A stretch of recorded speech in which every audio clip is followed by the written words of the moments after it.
बच्चों यहाँ पे मैं एक पेपर फिर से डिस्कस कर रहा हूँ। देखो ठीक है, एक बच्चे ने सॉल्व किया है इसको, तो उसी में देखते हैं कि कहाँ पे बच्चे ने गलत किया है, कहाँ पे इसने अच्छा किया है। ठीक है, तो सबसे पहले क्वेश्चन नंबर फर्स्ट को देखें। What are standing waves. Standing waves क्या होता है, इसका डेफिनेशन देखो बच्चे ने लिखा है। When two identical waves of same amplitude and frequency travelling in opposite direction with some speed along the same path superpose each other, the resultant wave do not travel in either direction is called a standing wave। तो correct definition है बेटा, जिसमें 1 number इसको मिलेगा। Next question है define instantaneous velocity. तो instantaneous velocity of a particle is defined as the velocity of a particle at any instant of time और at any point of its path of motion. Correct definition है बेटा। बच्चे ने पूरा explain किया है, इसको बताया है कि कैसे instantaneous velocity v equal to D X upon D T होता है। हालांकि 1 नंबर में इतना ये सब लिखने की ज़रूरत नहीं है, एक्स्ट्रा है ये। हाँ ये है कि इसमें कोई नंबर कटने का कोई चांसेस नहीं बनेगा बेटा 1 नंबर में। तो 1 नंबर में डेफिनेशन ही आप लिख सकते हैं, अदरवाइज आप ये लिखते हैं तो बहुत अच्छी बात है। ठीक है, अगर आपके पास टाइम है तो। नाउ थर्ड में हो गया डिफाइन प्रेशर। तो the pressure is defined as the force exerted to the surface of object per unit area. Pressure is equal to force upon area, पूरा बच्चे ने एक्सप्लेन किया है, 1 नंबर मिलेंगे। Dimension formula of stress. तो stress is equal to force upon restoring force upon area होता है बेटा। फोर्स का ml(t-2) डिवाइडेड बाई एरिया का l², तो दिस इज ml-1(t-2). एक चीज़ बच्चे ने देखो यहाँ पे गलत कर दिया, इसमें स्क्वायर जरूर लगाना है बेटा, स्क्वायर ब्रैकेट, क्योंकि डायमेंशन जब भी हम लिखते हैं तो स्क्वायर ब्रैकेट के अंदर ही लिखते हैं। उसके बाद क्वेश्चन नंबर 5 में है SI unit of Young's modulus of elasticity. तो Young's modulus is equal to कितना होता है, this is equal to stress upon कितना होता है, this is equal to strain. Stress upon strain, strain होता है। स्ट्रेस का आपको पता है बेटा फोर्स अपॉन एरिया होता है, ठीक है। और स्ट्रेन का आपको पता है this is equal to change in length upon original length होता है। तो इसकी वैल्यू पुट करोगे यहाँ से यंग्स मॉडुलस आपका निकल जाएगा। इसके बाद है what is number of significant digits in 0.005। तो इसमें कितने नंबर ऑफ सिग्निफिकेंट डिजिट्स हैं, so this is equal to 1 है बेटा, क्योंकि पॉइंट के बाद अगर 0 है तो उसको सिग्निफिकेंट में हम काउंट यहाँ पे नहीं करते हैं। तो सिग्निफिकेंट कितना हो गया, 1 हो गया। ठीक है, डायमेंशन फार्मूला यंग्स मॉडुलस का देखो इसने अच्छा लिखा है बच्चे ने, ml-1 t-2। ठीक है, वही जो स्ट्रेस का होता है वही इसका होता है, क्योंकि स्ट्रेन का क्या होता है 1 हो जाता है, मतलब strain is a dimensionless quantity. What is the value of astronomical unit? तो 1 astronomical unit is equal to 1.5 into 10⁻11 metre हो गया। What is length of second pendulum? तो length of second pendulum t is equal to 2 pi root under l upon g हो गया बेटा। सो time जो हो गया यहाँ पे time t is equal to हो गया 2 सेकेंड, क्योंकि सेकेंड पेंडुलम है तो इसका जो आपका सेकेंड पेंडुलम जो होता है तो टी इजकल टू 2 पाई जो आपका टाइम पीरियड होता है, T equal to 2 pi root under L upon G हो गया। Time T equal to 2 second रखा हमने यहाँ पे, तो 2 equal to 2 pi root under L upon G, और यहाँ से फाइंड करके लेंथ जो है 0.992 मीटर इसका आता है बेटा। इसके बाद है नेक्स्ट में work done what work is done by centripetal force when the body completes rotation around the circle of the radius r। तो देखो कोई भी सेंट्रीपिटल फोर्स जो होता है बेटा उसके कारण जो वर्क डन होता है उसकी वैल्यू कितनी होती है, 0 होती है। नाउ नेक्स्ट क्वेश्चन हो गया question number 10। First law of thermodynamics obeys the law of conservation of energy. First law of thermodynamics जो है वो law of conservation of energy को ओबे करता है, यस ट्रू है। ठीक है, इसके बाद है नेक्स्ट में find the angle between A equal to I plus 2j minus K and B is equal to minus I plus J minus 2k। तो दोनों के बीच का एंगल निकालना है, तो सबसे पहले आप दोनों का एम्पलीट्यूड मैग्नीट्यूड निकालेंगे। तो यहाँ पे मैग्नीट्यूड निकाल लिया, ए डॉट बी निकालेंगे तो A dot B is equal to 3 आ गया। और उसके बाद यहाँ पे हम कॉस थीटा इजकल टू हम जानते हैं बेटा कि A dot B is equal to कितना होता है, magnitude of A magnitude of B into कितना होता है, कॉस ऑफ थीटा होता है। So what is cos theta, तो cos theta equal to A dot B and divided by कितना हो जाएगा, this is A dot B divided by magnitude of A and magnitude of B. तो सब आपके पास है, सबकी वैल्यू पुट करेंगे तो कॉस थीटा इजकल टू 1/2 आ जाएगा, so theta equal to 60 degree आ जाएगा। नेक्स्ट में अगर देखें बेटा तो नेक्स्ट क्वेश्चन में 12 में है define work power and energy. तीनों का डेफिनेशन है। वर्क का डेफिनेशन यहाँ पे देखो बच्चे ने लिखा है बहुत अच्छे तरीके से, पावर का डेफिनेशन लिखा है, उसके बाद एनर्जी का डेफिनेशन लिखा है, ऐसा यूनिट भी एक्सप्लेन किया है कि जो वर्क है ऐसा यूनिट जूल होता है, जो पावर है ऐसा यूनिट वाट होता है, और जो एनर्जी है ऐसा यूनिट जूल होता है। क्वेश्चन नंबर 13 में देखें if earth contracts to half it radius what will be the duration of the day. अगर अर्थ जो है कॉन्ट्रैक्ट कर गया हाफ ऑफ इट रेडियस, तो जो टाइम है वो क्या हो जाएगा। तो देखो बच्चे ने पूरे एक्सप्लेन किया है इसमें, क्योंकि इसमें एंगुलर मोमेंटम कंजर्व करेगा बेटा, क्योंकि एक्सटर्नल टॉर्क कुछ अर्थ पे लगता नहीं है, तो यहाँ पे एंगुलर मोमेंटम जो होता है कंजर्व हो जाएगा। हम जानते हैं कि एंगुलर मोमेंटम आई इंटू ओमेगा होता है, तो बच्चे ने देखो लिखा है कि L1 is equal to I into omega, and moment of inertia जो होता है बेटा 2/5 mr² होता है एक्सिस के अबाउट में इंटू ओमेगा। सो एंड जो L2 हो जाएगा बेटा, this is 2/5 moment of inertia, तो वही रह जाएगा। नहीं, मोमेंट ऑफ इनर्शिया चेंज करेगा इसका, क्योंकि रेडियस चेंज कर रहा है। 2/5 m रेडियस r/2 हो गया, तो r/2 का whole square into angular velocity omega dash ले लिया, दोनों की इक्वेट किया, वहाँ से ओमेगा आ गया कि ओमेगा इसका टू ओमेगा डैश अपन कितना हो गया 4। मतलब कि जो एंगुलर वेलोसिटी है, जो final angular velocity omega dash आया है 4 times of initial angular velocity हो गया, एंड ओमेगा इजकल टू होता है 2π/t। So this is equal to, यहाँ से अगर हम पुट करें वैल्यू, ठीक है, तो ओमेगा इजकल टू 2π/t होता है, तो दोनों की वैल्यू पुट कर दी यहाँ पे, तो यहाँ पे हो जाएगा this is equal to 4 into omega is equal to 2π/t, और यहाँ पे होगा omega is equal to 2π/t dash हो जाएगा। सो यहाँ से t डैश इजकल टू कितना आ जाएगा तुम्हारा, सो दिस इजकल टू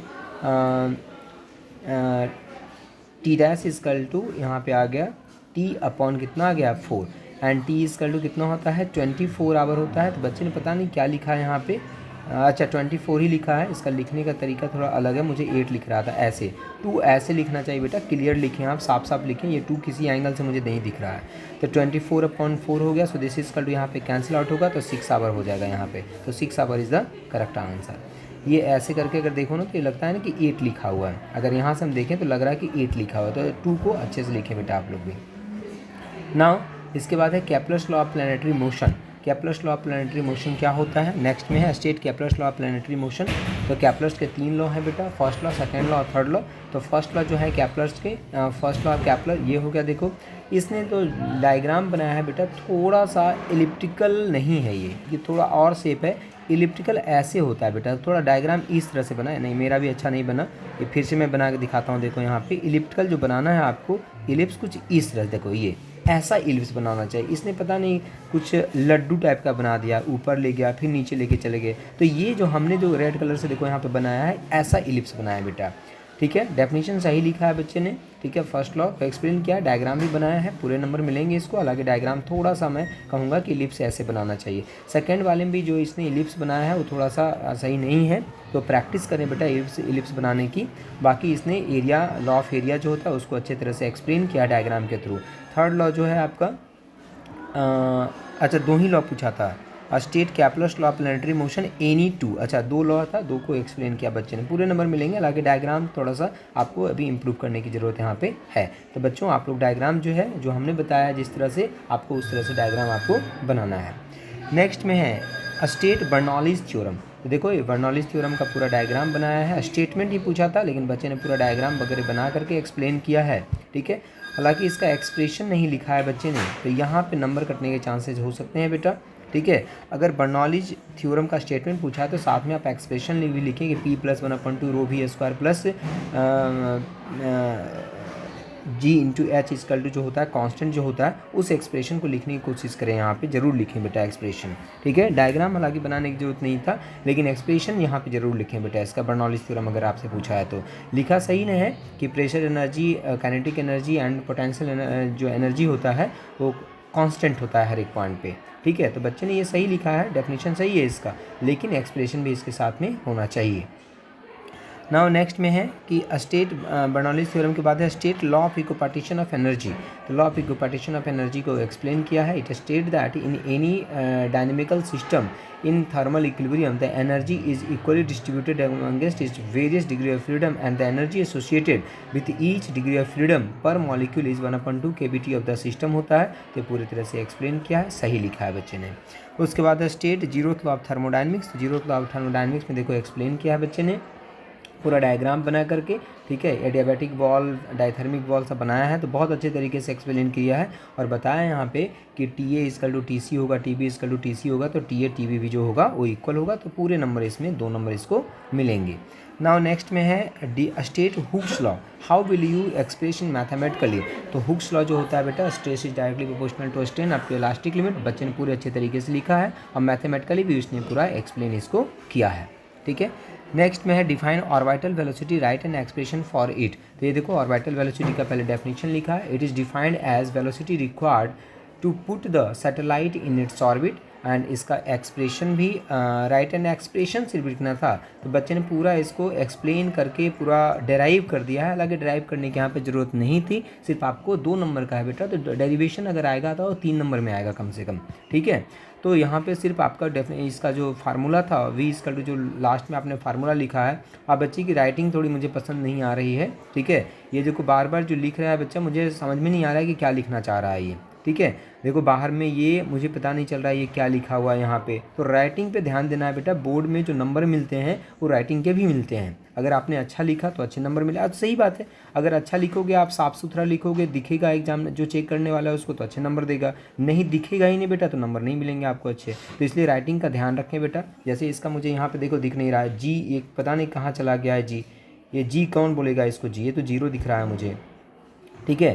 तो आर, ये देखो आर लिखा हुआ, आर ऐसे लिखा जाता है, हम लिखेंगे तो ऐसे लिखेंगे आर, और आर को इसने कैसे कर दिया, ऐसे कर दिया, ये कौन सा आर होता है, ठीक है। जी देखो लिखा है बच्चे ने, तो जी जो लिखा है वो जी कैसे होता है बेटा, तो जी होता है साफ़ सुथरा ऐसे लिखेंगे हम जी, ये भी मेरा ठीक नहीं हुआ थोड़ा, ये देखो जी हम ऐसे लिखेंगे, ये दिखना चाहिए कि ये जी है, ये जी का एक ये 0 वहाँ पे दिख गया, अब पता नहीं इसका लाइन कहाँ चला गया है, आर को इसके लाइन में मिला दिया है। तो ये बेटा राइटिंग का बहुत ये है यहाँ पे महत्व है बेटा बोर्ड में, ठीक है। तो राइटिंग आप अच्छे से लिखें तो दिखना चाहिए सारी चीज़ें।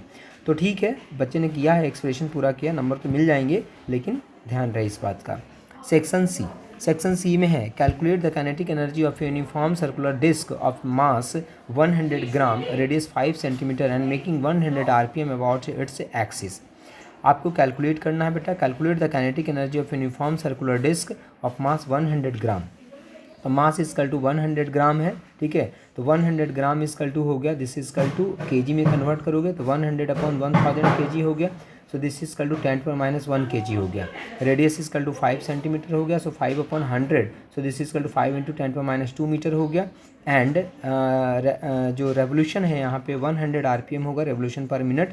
तो रेवोल्यूशन पर मिनट को हम रेवोल्यूशन पर सेकंड में कन्वर्ट करेंगे, क्योंकि रेवोल्यूशन पर सेकंड जो होगा बेटा वो फ्रीक्वेंसी होगा। तो बच्चे ने किया है देखो इसको कन्वर्ट, 100/60 किया है, क्योंकि रेवोल्यूशन 100 रेवोल्यूशन पर मिनट था, तो पर सेकंड इसने किया है कन्वर्ट, सो 5/3 रेवोल्यूशन पर सेकंड इसने निकाला है। उसके बाद है काइनेटिक एनर्जी। तो काइनेटिक एनर्जी रोटेशन में क्या होता है बेटा, 1/2 आई ओमेगा स्क्वायर होता है। तो इसने पूरा यहाँ पे लिखा है इसकी value, I moment of inertia 1/2 M square, and omega is equal to होता है आपका 2 इंटू फ्रीक्वेंसी। वैल्यू पुट किया, सबकी वैल्यू पता है बेटा, वैल्यू पुट करके आंसर फाइनल इसका आया, तो करेक्ट, बहुत अच्छा किया, बहुत अच्छे तरीके से इसने सॉल्व इसको किया है। नेक्स्ट क्वेश्चन देखें, तो डिफाइन डिग्री ऑफ फ्रीडम। तो डिग्री ऑफ फ्रीडम क्या होता है, and right the formula for finding degree of freedom of A molecule, ठीक है। तो डिग्री ऑफ फ्रीडम का डेफिनेशन सबसे पहले लिखा है बच्चे ने कि डिग्री ऑफ फ्रीडम क्या होता है, मैथमेटिकल फार्मूला लिखा है, ठीक है। और उसके बाद फिर इसने degree of freedom of right the formula for finding degree of freedom of A molecule, ठीक है। तो डिग्री ऑफ फ्रीडम जो है मोनोटॉमिक गैस का, डायटॉमिक गैस का एंड ट्राइटॉमिक गैस का, तीनों का निकाला। हालांकि जब यहाँ पे क्वेश्चन हम देखें, क्वेश्चन में लिखा है define degree of freedom, right the formula for finding degree of freedom of A molecule, तो सिर्फ फार्मूला पूछ रहा था बेटा यहाँ पे, ठीक है। अगर हम देखें यहाँ पे तो यहाँ पे सिर्फ फार्मूला पूछा, हालांकि 3 नंबर का क्वेश्चन है, तो 3 नंबर में थोड़ा शॉर्ट क्वेश्चन है ये, ठीक है, लेकिन ये बोर्ड में क्वेश्चन आया हुआ है बेटा, वही दिया गया है यहाँ पे। तो define degree of freedom, right the formula for degree of freedom, तो मुझे लगता है सिर्फ इसको एक्सप्लेन ही करना था बेटा कि डिग्री ऑफ फ्रीडम को बताना था, ठीक है, definition. And F is equal to degree of freedom का मैथमेटिकल फार्मूला जो होता है उसमें सिर्फ ये बता देना था कि एफ क्या है, एन क्या है, के क्या है, बस इतना ही करना था मेरे हिसाब से। अगर आपने किया है, बच्चे ने किया है, बहुत सारा मोनोटॉमिक, डायटॉमिक, ट्राइटॉमिक सबका डिग्री ऑफ फ्रीडम निकाला भी है, तो ये बहुत है, इसमें नंबर कटने के कोई चांसेस नहीं, 100% इसमें आपको 3 के 3 नंबर मिलेंगे। और पूरा इसने लीनियर, नॉन लीनियर सबके लिए बता रखा है, तो नंबर तो पूरे इसमें मिलेंगे। हालांकि अगर आप डेफिनीशन एंड प्लस में अगर क्वेश्चन के अकॉर्डिंग हम देखें तो डेफिनीशन प्लस उसका एक्सप्रेशन जो मैथमेटिकल एक्सप्रेशन है और उसके बारे में बता देंगे कि एफ क्या है, एन क्या है, के क्या है, तो उसमें भी आपको नंबर मिलेंगे। उसके बाद है find explain what is meant bye coefficient of friction and angle of friction. तो what is meant explain what is meant by coefficient of friction and angle of friction। ठीक है, तो ये बच्चे ने यहाँ पे ये क्वेश्चन नंबर हो गया आपका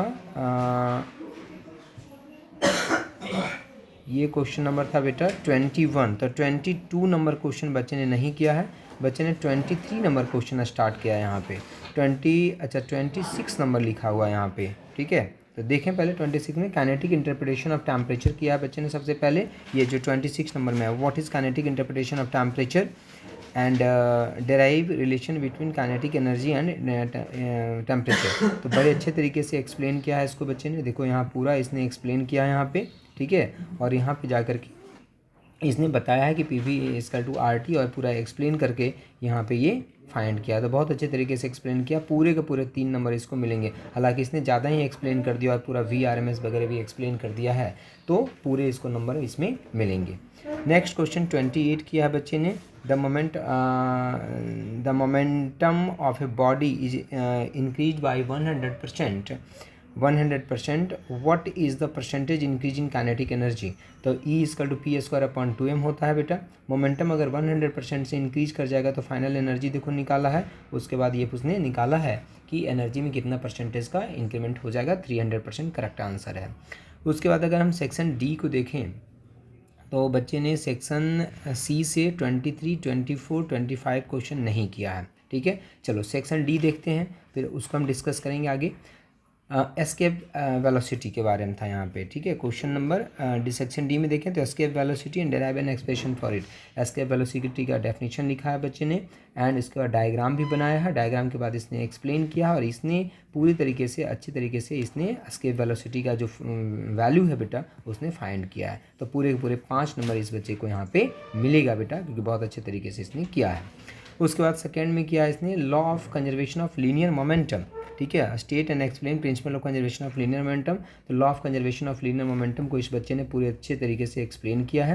पूरे के पूरे इसको नंबर यहाँ पे भी मिलेंगे। ठीक है, इसके बाद इसने किया है सिंपल पेंडुलम। सिंपल पेंडुलम भी देखो बेटा, यहाँ पे डायग्राम इसका बहुत अच्छा बना हुआ है। mg cos थीटा, mg लिया कंपोनेंट, mg का कंपोनेंट लिया, mg cos theta, mg sin theta, और पूरे अच्छे तरीके से इसने एक्सप्लेन किया है इसको। यहाँ पे भी इस बच्चे को 5 नंबर मिलेगा, लेकिन इसने 3 क्वेश्चन नहीं किए। ठीक है, इस बच्चे ने 3 क्वेश्चन यहाँ पे नहीं किया है, तो 3 क्वेश्चन मैं आपको डिस्कस कर देता हूँ। यहाँ पे इसने क्वेश्चन नहीं किया है एक 23 में है at what temperature will the RMS velocity of hydrogen be double of the STP pressure remaining constant. तो बेटा इसको आप कैसे सॉल्व करेंगे, इसके लिए हम क्या करेंगे बेटा, यहाँ पे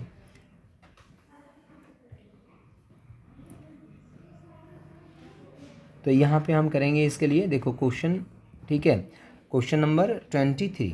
तो VRMS जो होता है बेटा, VRMS directly proportional to root under temperature होता है। ठीक है, STP मतलब टेम्परेचर हो गया 0 डिग्री सेल्सियस मतलब 273.15 केल्विन। ठीक है, तो VRMS जो हो गया तुम्हारा, ठीक है, बोल रहा है कि at what temperature will the RMS velocity of hydrogen be double of the value of STP। तो VRMS is directly proportional to root under T, so this is equal to, हम यहाँ पे ये भी लिख सकते हैं कि VRMS is directly proportional to root under 273 kelvin. हम ले लेते हैं बेटा, पॉइंट वाला छोड़ देते हैं पार्ट हम। नाउ वेलोसिटी डबल हो जाएगा, मतलब वेलोसिटी कितना हो जाएगा, 2 VRMS हो जाएगा जब टेम्परेचर कितना हो जाएगा। दोनों को डिवाइड कर दो, यहाँ से डिवाइड कर दोगे तो 1/2 equal to root under 273 and divided by कितना आ जाएगा, रूट अंडर टी आ जाएगा। स्क्वायर कर दो बेटा, तो टी इक्वल टू कितना आ जाएगा, 4 × 273, तो इतना केल्विन यहाँ पे आंसर आपका आ जाएगा। ठीक है, नाउ नेक्स्ट में देखें तो क्वेश्चन नंबर 24 को एक्सप्लेन नहीं किया। तो क्वेश्चन नंबर 24 में बेटा डेफिनेशन है सिर्फ कि periodic and oscillatory motion with illustration. ठीक है, एग्जांपल में देना है आपको।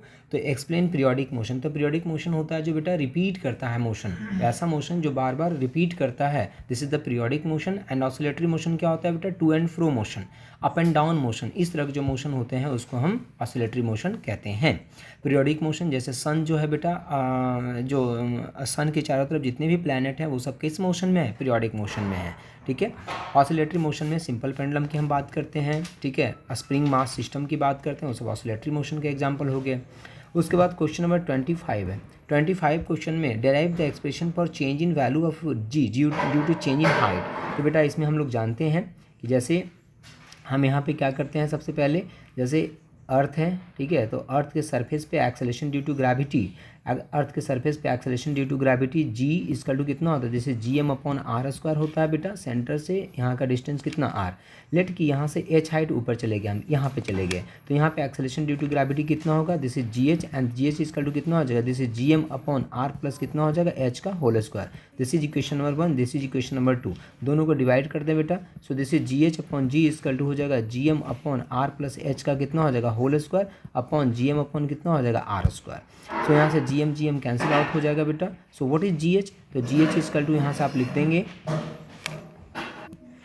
सो जी एच इजकल टू यहाँ पे हो जाएगा बेटा, G H is equal to this is R square plus H का कितना हो जाएगा, whole square into G. So this is equal to नीचे से आर को कॉमन ले लो बेटा, तो आर स्क्वायर बाहर आ जाएगा, तो आर स्क्वायर ऊपर नीचे कट जाएगा। सो 1 प्लस एच अपॉन आर का पावर -2 इंटू कितना हो जाएगा, जी +2, ऊपर जाएगा तो -2 पावर हो जाएगा, और फिर बाइनोमियल यूज करेंगे बेटा, तो G H is equal to 1 - 2h upon R into कितना हो जाता है, जी हो जाता है बेटा। So this is the final answer. Now question number 24 हो गया, 25 हो गया, ठीक है, 25, 24, 25, 27 भी बच्चे ने नहीं किया था। ठीक है, तो 27 क्वेश्चन को हम डिस्कस कर देते हैं। सो 27 नंबर क्वेश्चन जो है बेटा, उसमें p + a upon V square into v - b is equal to R T हो गया। ठीक है, सो दिस इजकल टू यहाँ पे देखें तो v - b है बेटा, तो v क्या है, वॉल्यूम, तो v - b है, तो हम जानते हैं कि इस एडिशन या सब्ट्रैक्शन जब हम करते हैं तो डायमेंशन क्या होना चाहिए, सेम होना चाहिए। इसका मतलब b का वही डायमेंशन होगा बेटा जो वॉल्यूम का है, तो वॉल्यूम का डायमेंशन कितना है, L3, खत्म। दूसरा है बेटा p + a upon V square, मतलब प्रेशर का डायमेंशन जो होगा a अपॉन वी स्क्वायर का डायमेंशन के बराबर होगा, मतलब a अपॉन वी स्क्वायर जो होगा बेटा वो प्रेशर का बराबर हो जाएगा। So this is equal to a upon V square, तो वी स्क्वायर मतलब कितना हो गया, L3, वॉल्यूम का डायमेंशन L3 का whole square. So this is equal to pressure, and pressure is equal to force upon area, this is mL/T - 2 upon area का L square. So इसका dimension हो जाएगा प्रेशर का बेटा mL-1T - 2। So this is equal to यहाँ से बेटा A इसका डायमेंशन हो जाएगा, this is mL-1T - 2 into L का पावर कितना हो जाएगा, 6। So dimension of A is equal to mL/5 T⁻² 2, this is the dimension formula of A, खत्म। सो सारे क्वेश्चन हमने बेटा आपको यहाँ पे डिस्कस कर दिए।